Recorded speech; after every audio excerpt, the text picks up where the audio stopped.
Yep. Great. Okay, everybody, welcome back.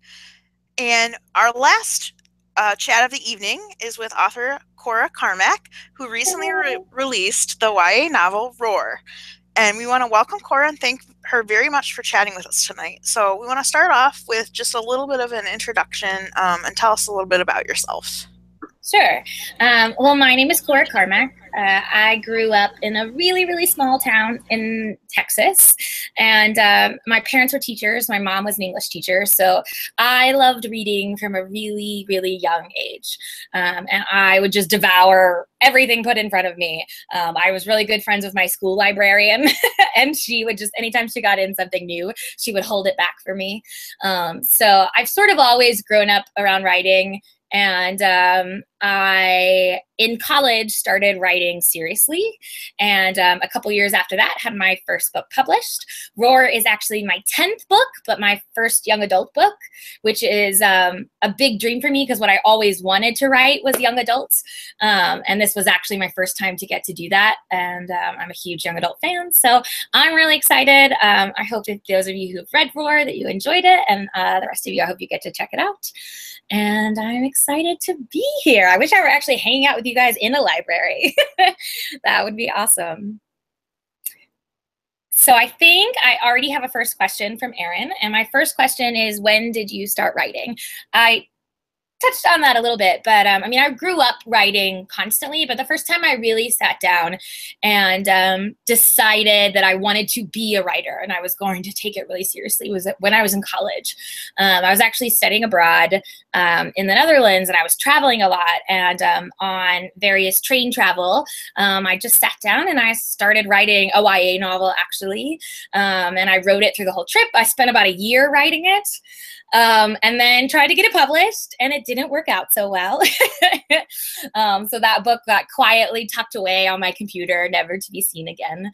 And then I actually, when I first published, it was actually really by accident. I just graduated college and was really scared of being an adult and what that meant, and just wanted to write something for fun that wasn't stressful, that I wasn't worrying about how to get it published or anything like that. So I started writing a book set in college, and I was sending it to my best friend, and it was filled with all these like inside jokes from our college years and things. And then when I finished it, I was actually like, this is good. This is funny. And so I decided to pursue publication for that. And that was my first book published. That was in 2012. So I've been doing this about 5 years now, and it's the coolest job ever, mostly because of readers like you guys. Next question is, how did you come up with the names and storyline in your new book? And can you give us a short synopsis?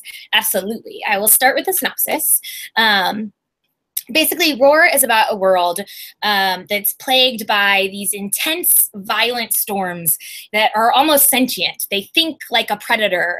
They can, decide to go after some people, or they can decide how to maneuver. And so it makes them like normal storms that are already scary and powerful, that it adds a certain sinister edge to them. So everything about this world is built on that idea that you live in this unsafe world where storms are incredibly dangerous, incredibly scary, and they are year-round and very violent. And so there are people in this world called stormlings that are born with the ability to fight these storms. And as such, they've sort of been held up as royalty, and everyone lives in cities that are protected by these stormlings. But there are also other people out there who have discovered that you don't have to necessarily be born with magic in order to fight a storm. There's a legend that if you challenge a storm and steal a piece of its heart, then you gain its magic. So the book revolves around a main character named Aurora, and she's set to inherit her kingdom. She's a princess, but didn't actually inherit all the storm magic that her ancestors had been using to keep their city safe. And so she has to make a decision if she is going to give up her crown, or if she's going to find a way to maintain it and protect her people. And so she decides to run away with a group of storm hunters in order to challenge a tempest and steal its magic. So that's what Soror is about. It's very fun. It's like Twister. You guys might be too young for that movie, but Twister meets sort of Aladdin in the way Jasmine like sneaks out and like of the palace and pretends to be a peasant and all those things. It has lots of fun things. And I hope you guys will check it out. As for names and storylines in my book, I get them from all over. I have a really awesome street team of readers and bloggers who help me promote my books, and in exchange, we hang out and do fun things, and they actually help me name characters. So Aurora, the main character, was actually named by my street team. I gave them a big list of names that I liked, and I told them I needed a name that could be shortened to a nickname. And that's how we got Aurora, whose nickname is shortened to Roar when she joins the Storm Hunters. Other names, I sometimes steal names from readers that I meet at signings. A friend that I met, her last name was Pavan, and so I stole her, or her first name was Pavan, sorry. So I stole that for the name of the city that Aurora lives in, and also her last name, like her family name. So if you ever come to meet me at a signing, I might just steal your name. It's something I do a lot. As for the storyline, you know, I grew up in Texas around lots of tornadoes and things like that. So I've always had a fascination with storms. And so I one day was doing an interview for a different one of my books, one of my adult books.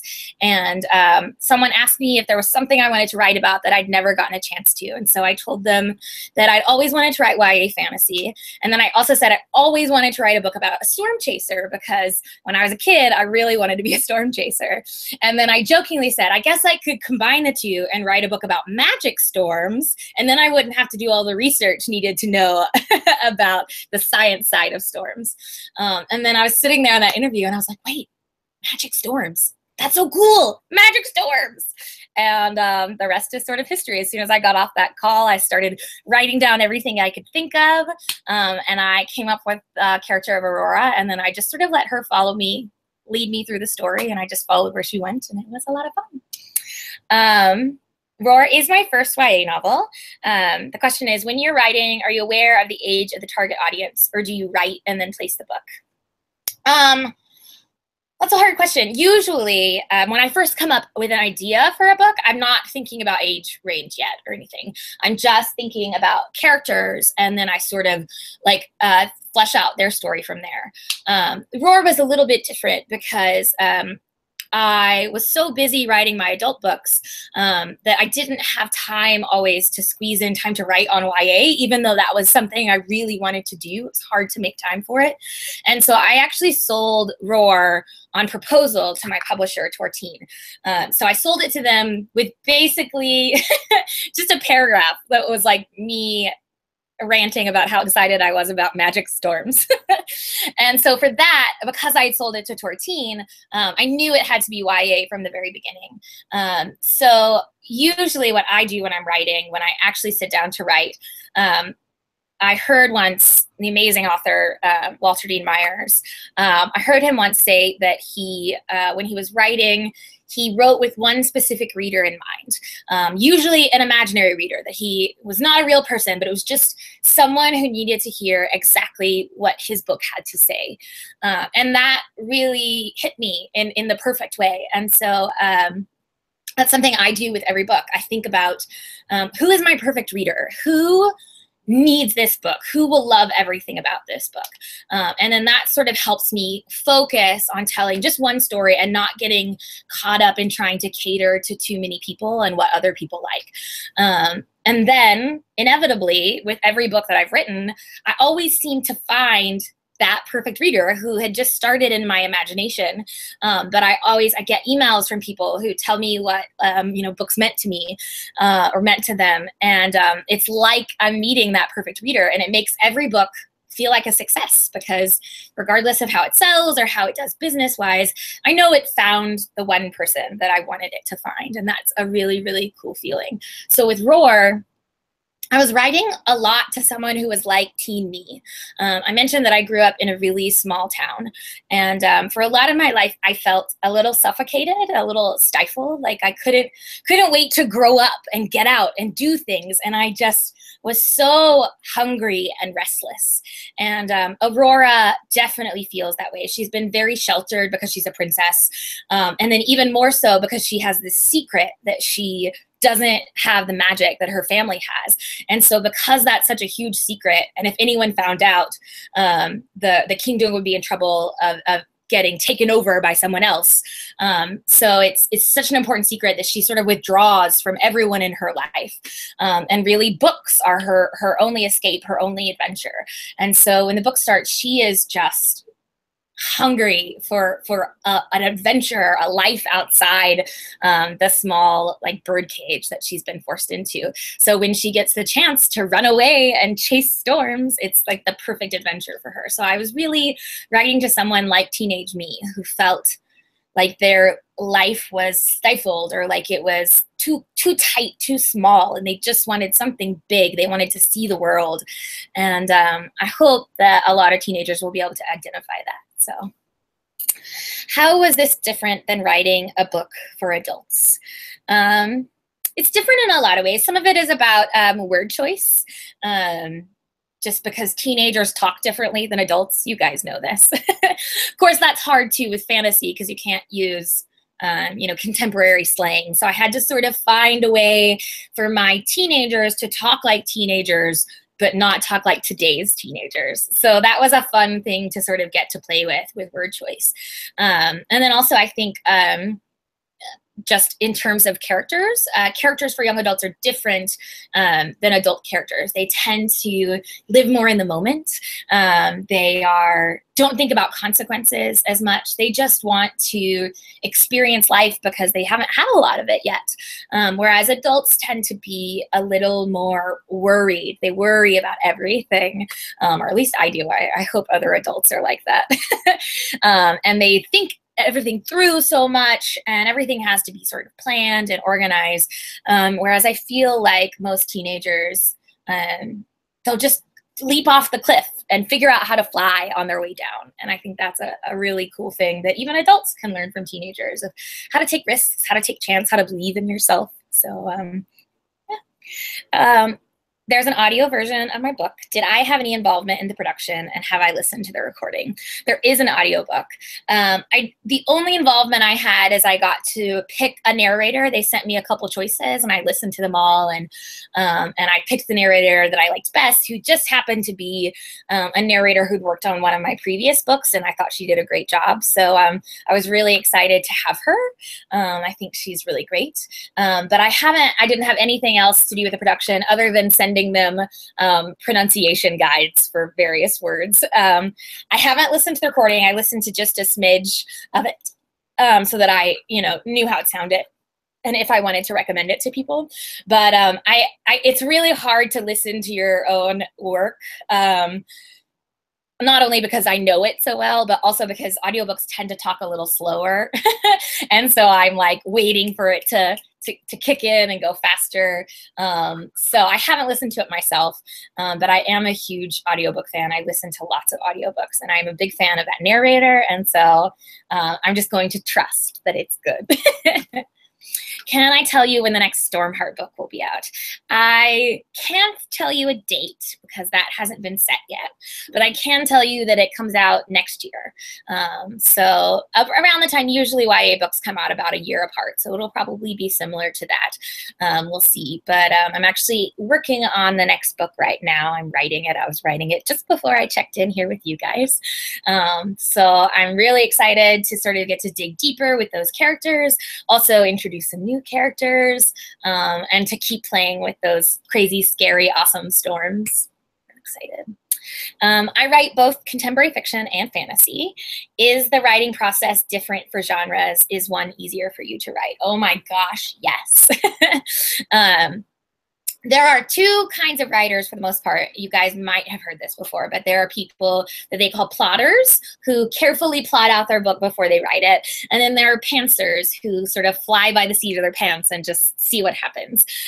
With my contemporary fiction, I am usually predominantly a pantser. I usually know my characters really well, and I know sort of how the book starts, like whatever the inciting incident is that makes the people meet or get to know each other. And I just sort of follow my characters after that. I let them lead me wherever they're going to go. And I might have a general idea where the book is heading, but I don't plot it out. I tried doing that with Roar, and I got about 50 pages in and then was like, this is hard, I need to plot. And so I sat down and I made my own little map for the book. I like drew it out and like made copies of it and made different, like my biology teacher would have been so proud. I like made a color-coded map with the different kinds of biomes and what storms were common in each area. It was very nerdy, very. And then of course had to plot out other things for the book. So writing fantasy is definitely different, just because there's so many more strings to sort of combine and twine together. And so if you aren't planning carefully, you might miss the opportunity to work a string in that you wanted to. Whereas with contemporary stuff, for the most part, mine's set in the real world about real people with real problems. And so I can sort of just let that go with the flow. Fantasy doesn't work that way at all. As far as for which one's easier to write, contemporary is probably easier to write, but I have more fun thinking of ideas for fantasy books. I'm that kind of author that I have new book ideas all the time.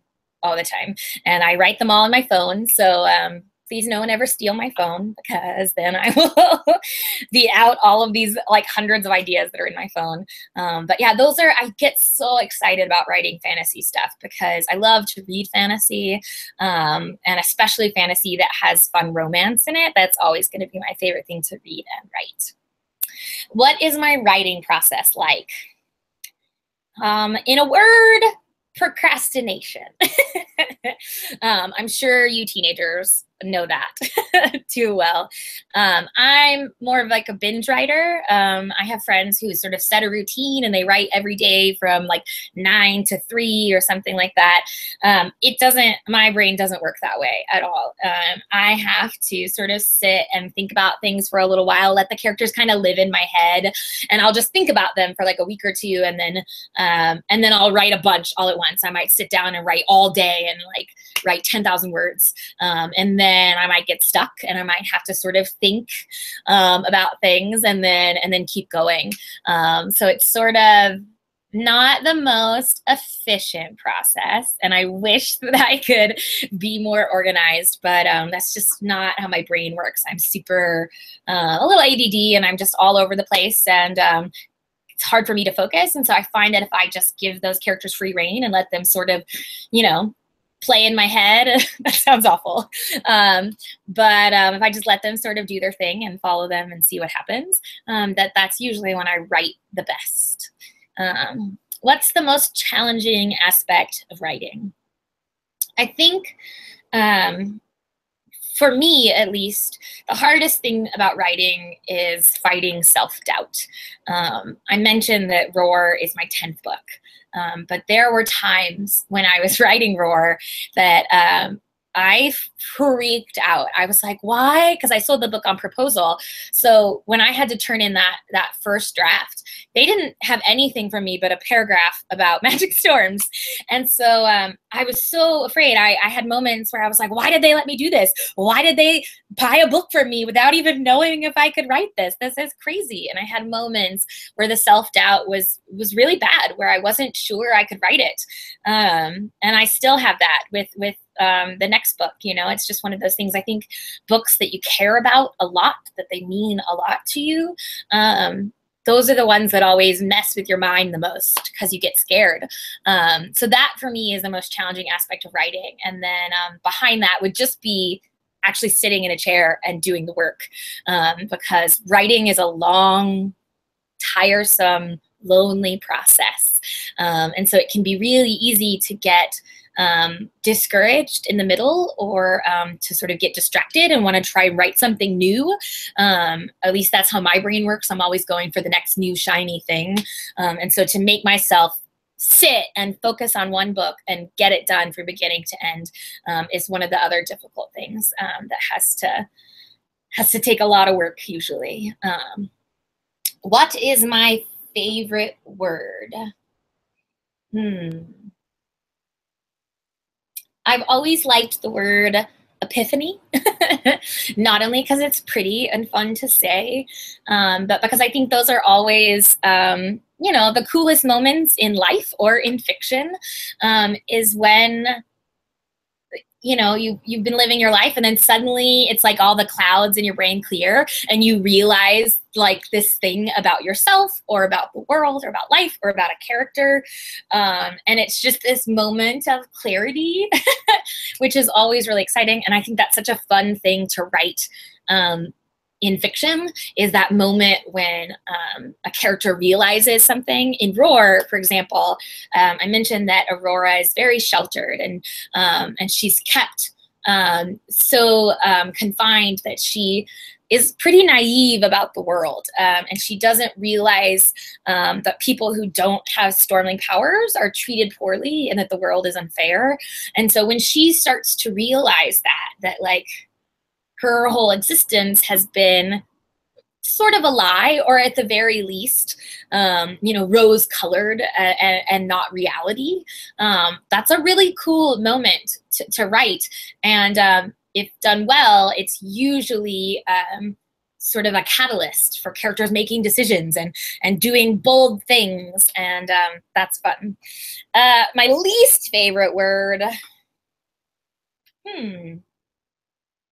I don't know. I mean, most people hate the word moist, but like, I kind of think it's funny. So I don't know if I have a least favorite word. Maybe one of the words that I struggle to spell correctly all the time. I don't know. Now I can't think of what one of those is off the top of my head. But yeah, I like most words. What scares me? Always, as even when I was a teenager and now, I'm always been scared of the future. I'm a worrier, like I mentioned. I have anxiety, and that's something that makes me question things a lot. It makes me second guess myself. And so the future is something that I lose sleep over a lot. When I was a teenager, I lost sleep over, where I was going to go to college and what I was going to do with my life. And it always felt like these huge, massive decisions, like that you had to decide right then what you were going to do for the rest of your life. And if you got it wrong, that you were, out of luck.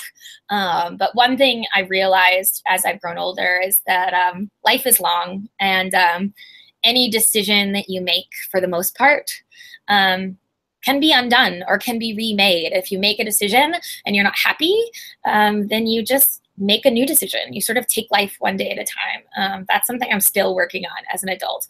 But I know as a teenager, that was what I feared the most, was just sort of the big unknown of the future. And I still feel that way, but I'm sort of learning to manage it. What makes me laugh? Oh, my friends.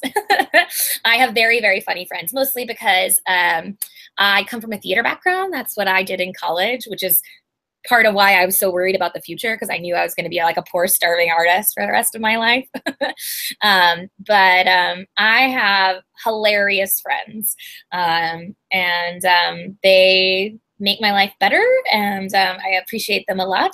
Other things that make me laugh, I laugh a lot at Twitter and Tumblr. There's always something funny on there. My cat makes me laugh a lot. Cats in general, I like a lot. So I'm actually very easy to make laugh. It's not hard at all. If I had to choose a career other than writing, what would I do? And what profession would I never want to do? Well, I actually did a lot of things before I started writing full-time. My first year out of college, I moved to Philadelphia, and I worked for a theater company up there and did all different kinds of theater related things, everything from acting to stage management to working in box office to casting, all kinds of stuff. And that I loved, but it was a super stressful job that didn't pay very well, and things were always really stressful. And then out of the blue, I got offered a teaching job back in Texas. And it was teaching theater and English. And I was like, why not? And a teacher's salary to me, the young, starving theater artist, seemed really, really large, even though it's not in reality. But at the time, it seemed awesome. And so I taught high school for 2 years in a really, really small town in Texas. I taught theater and speech and English. And I loved it. I come from a family of teachers. Both my parents are teachers, grandparents, aunts and uncles. And I really, really loved it. I said I was never going to teach. When I was a teenager, people always thought I was going to grow up to be a teacher, just like my parents. And I would rage and say, I'm never going to teach. I'm never going to teach. And then even when I started teaching it, I only planned to do it for a little while, just to sort of like help me get on my feet and get my life established and less chaotic. And I didn't think I would like it as much as I did, but I really, really enjoyed my students. I enjoyed getting to sort of be the person, because like them, they were from a small town and I grew up in a small town. And so I liked getting to be the person that told them that there was life outside that town, that they had big, grand futures wherein they could do whatever they wanted. And that was a really fun thing to get to do, to get to be that mentor for those kids. And I liked that a lot. So if I could, though, choose any career, it would still probably be something to do with writing, maybe agenting. If you don't know about the publishing process, basically when you write a book, you find an agent next, and it's their job to sort of take a diamond in the rough and clean it up and then sell it to a publisher. And I think that's a really cool thing, to get to like find someone unknown and take them under your wing and help them, and then help them build a career. I think that's really cool. A job that I would never do. I mean, I used to work in retail, and I would hate to go back to that. I worked at Target all through college, and tax-free weekend, man, whew, that was bad. But really, I think, because writing is my passion, so I would do any job I had to in order to write on the side. But I have a weak stomach, so anything gross I would not do well with. I can barely like clean up my cat's throw up without like having to cover my mouth. So let's see. What is my favorite place to travel to? I love to travel. I mentioned that when I was in college, I studied abroad. And it was a great opportunity for me, because I didn't know that I would ever get to travel again. And so I sort of tried to squeeze in as much as I could for the semester that I was studying over there. One of my favorite places that I've ever visited, that I actually got the chance to revisit just a couple weeks ago, is Berlin in Germany. Not only is it a beautiful, beautiful city, but it has a really unique personality, because that city has faced so much trauma and so much darkness, and they have really faced that in a brave way. I think all their museums and things about the Holocaust are all free. Anybody can go to them. And as a city, they're very open and honest between their government and their police and their citizens. And I think they've built a really amazing community from what was a really dark and awful period in time. And Berlin is close to my heart because of that. What have I read in the last year? Oh, so much. As I mentioned, I read a lot of audiobooks. I have an optic nerve condition that makes it hard for me to look at a screen or look at a book and read. So I mostly listen to audiobooks. Some recent favorites of mine would be The Star-Touched Queen. I liked that a lot. I also read all of Elise Kova's Air Awakened series, which was really awesome. I read a lot of adult romance stuff because that's also what I write. Let me see other YA that I liked. The Hate You Give was amazing. When Dimple Met Rishi was amazing. So cute, so funny, so relatable. I liked that one a lot. Yeah, that's all I can think of off the top of my head, but I know I've read a ton more. And I love giving book recs. I used to be a book blogger. I used to run a YA book blog with my sisters before I started writing full time. So if you ever want book recommendations, you can find me on Twitter or Facebook and ask, and I will talk your ear off. So if you have specific recommendations, let me know. Is there an author you would freak out about meeting in real life? Well, the obvious answer for that is J.K. Rowling. I grew up reading Harry Potter. I was 11 when I started reading it, and I sort of grew up with it all through high school and college. Most of my best friends are my best friends because at one point we started talking about Harry Potter and realized that we were all obsessed, and then we became best friends forever. So obviously J.K. Rowling would be huge for that. I have been lucky enough to meet some authors that I really, really love. I fangirled all over Libba Bray multiple times in my life.